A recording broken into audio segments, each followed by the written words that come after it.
မင်္ဂလာပါရှင်ကျမတို့ရဲ့ channel လေးကနေပြန်လည်ကြိုဆိုလိုက်ပါရစေဒီနေ့မှာဆိုရင်တော့နေုံလာပြည့်နေ့မဟာသမယနေ့အကြောင်းသိကောင်းစရာများကိုကျမတို့ကတင်ဆက်ပေးသွားမှာဖြစ်ပါတယ်နေုံလာပြည့်နေ့ကိုဗုဒ္ဓဘာသာဝင်သူတော်စင်တွေကမဟာသမယအခါတော်နေ့အဖြစ်အလေးမြတ်ထားခဲ့ကြပါတယ်နေုံလာပြည့်နေ့မှာကျေးဇူးတော်ရှင်မြတ်စွာဘုရားသခင်ဟာများပြားလှစွာသောနတ်မြတ်ပရိသတ်တို့ကိုမဟာသမယတုတ်တရားတော်ကိုဟောကြားတော်မူခဲ့တဲ့နေ့လည်းဖြစ်ပါတယ်မဟာဆိုတာကတော့ကြီးကျယ်မြတ်မြတ်ခြင်းသမယဆိုတာကတော့အချိန်အခါကာလဖြစ်ပါတယ်။ကျေးဇူးတော်ရှင်မြတ်စွာဘုရားကဖျားဖြစ်တော်မူပြီးစရုထဝါအရောက်မှာမြစီမာဒေတာမှာကပိလဝိနဲ့ကောလိယနဗီတော်မင်းသားတွေကရောဟဏီမြစ်ကရေတွေကိုသူတို့ရဲ့စပါးစိုက်ပျိုးခင်းတွေအတွက်လူကြတဲ့အဖြစ်အပျက်တစ်ခုဖြစ်ပေါ်ခဲ့တယ်။သူယူမယ်ငါယူမယ်ဆိုပြီးညင်းချခုံချရာကနေစစ်ခင်းချမဲ့အခြေအနေထိရောက်ခဲ့ရပါတယ်။ငယ်ကျိုးငယ်နာတွေလည်းအပြန်ပြန်အလှန်လှန်ဖော်ကြနဲ့တဲမာနေတဲ့အချိန်ဖြစ်ပါတယ်။အဲ့လိုအချိန်ကာလသမယမှာမြတ်စွာဘုရားရှင်ကြွရောက်တော်မူလာပြီးအဖိုးမတန်တဲ့ရေအတွက်နဲ့အဖိုးတန်တဲ့သင်တို့အသက်တွေအဆုံးရှုံးခံတော်မလို့လားလို့မေးမြန်းတော်မူပါတယ်။ဘုရားရှင်ကမိကွန်းထုတ်လိုက်တော့အတိတရားဝင်လာကြပြီးတော့ငြိမ်းချမ်းရေးရှိရှုတဲ့ရံပြေမှန်ပြေတရားတော်ကိုနာယူလိုက်တဲ့အခါမှာအတိညာအမြင်မှန်ရရှိပြီးပြည်ငြိမ်းအေးချမ်းခြင်းကိုရရှိခဲ့ရပါတော့တယ်။တစ်ဖက်စီမှာ250စီသောနှစ်ပြည်ထောင်မင်းသား900တို့ဟာလည်းဖျားရှင်ရဲ့သာသနာတော်ကိုဝင်ပြီးယဟန်ပြုခဲ့ကြတယ်။အဲ့ဒီယဟန်တွေဟာသာသနာတော်မှာမပျော်ပိုက်ကြတဲ့အတွက်ဟိမဝန္တာတော်အတွင်းကအလွန်မွေးလျော်ဖွယ်ကောင်းတဲ့ကွန်တလာအိုင်သူခေါ်ဆောင်ကဂါထာ300ဖြင့်တစားဆင်အပ်သောကွန်တလာငမင်းရဲ့စက်ကြောင်းကိုဟောကြားတော်မူခဲ့တယ်။အဲ့ဒီဇက်တော်အဆုံးမှာတော့ယဟန်900တို့ဟာတောတာပတ္တိဖို့၌တည်တော်မူခဲ့ကြပါတယ်။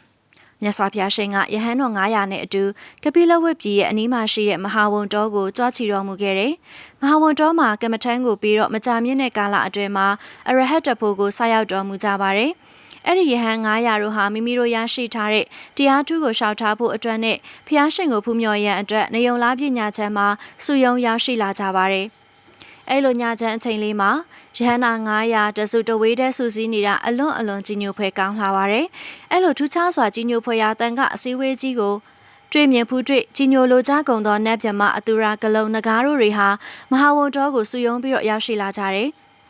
အဲ့လိုပရိသတ်တွေစုဝေးတဲ့အချိန်မှာမြတ်စွာဘုရားရှင်ကတရားနာရောက်ရှိလာကြသောနတ်မြမတွေရဲ့အမည်အမျိုးနွယ်တို့ကိုယဟန္တာ900နဲ့နတ်မြမများကိုသိစေလိုတဲ့အတွက်အမျိုးတူလိုက်စုပေါင်းကအမျိုးနွယ်တစ်ခုချင်းစီကိုဖော်ထုတ်ပြီးနှုတ်ခွန်းဆက်စကားမိန့်ကြားတော်မူပြီးမှသာမဟာသမယတုတ်တော်ကြီးကိုဟောကြားတော်မူပါတယ်။မဟာသမယတုတ်ကိုဒေဝတာပိယနတ်တို့ချစ်ခင်မြတ်တာဝင်တုတ်တွင်မဟာသမယလို့လည်းခေါ်ပါသေးတယ်။ထိုနာမီမီတို့ရဲ့ဇယိုက်လိုက်အောက်ပါတုတ်တန်များကိုဟောကြားခဲ့ပါတယ်။နံပါတ်1ရှားကားဇယိုက်အားကြီးသူအတွက်တမ္မာပရိပ္ပါပနေယတုတ်နံပါတ်2ဒေါသဇယိုက်အားကြီးသူအတွက်ကလဟဝိဝါဒတုတ်3မောဟဇယိုက်အားကြီးသူအတွက်မဟာဗျူဟာတုတ်4ဝိတ္တဇယိုက်အားကြီးသူအတွက်သုလဗျူဟာတုတ်5တရားဇယိုက်အားကြီးသူအတွက်တုဝတ္တကတုတ်6ပညာဇယိုက်အားကြီးသူအတွက်ပုရဗေဒတုတ်တရားတော်မြတ်အဆုံးမှာတော့နတ်မြမပေါင်းဂဒေသသိန်းစီအရဟတဖို့ရောက်ရှိကြပြီးသောတာပတ္တိဖို့တက္ကတာဂါမိဖို့အနာဂါမိဖို့ရောက်ကြတဲ့နတ်မြမတို့ကရေတွက်လို့တော့မရနိုင်လောက်အောင်များပြားလှပါတယ်။ဒါကြောင့်နေုံလားပြည့်ရဲ့ထူးခြားမှုတွေကိုခြုံငုံရရင်ရေလူပွဲဆင်နွှဲကြတဲ့နပြည်တော်သားတို့ငင်းခုန်ခိုက်ရန်ဘေးမှကင်းဝေးခြင်း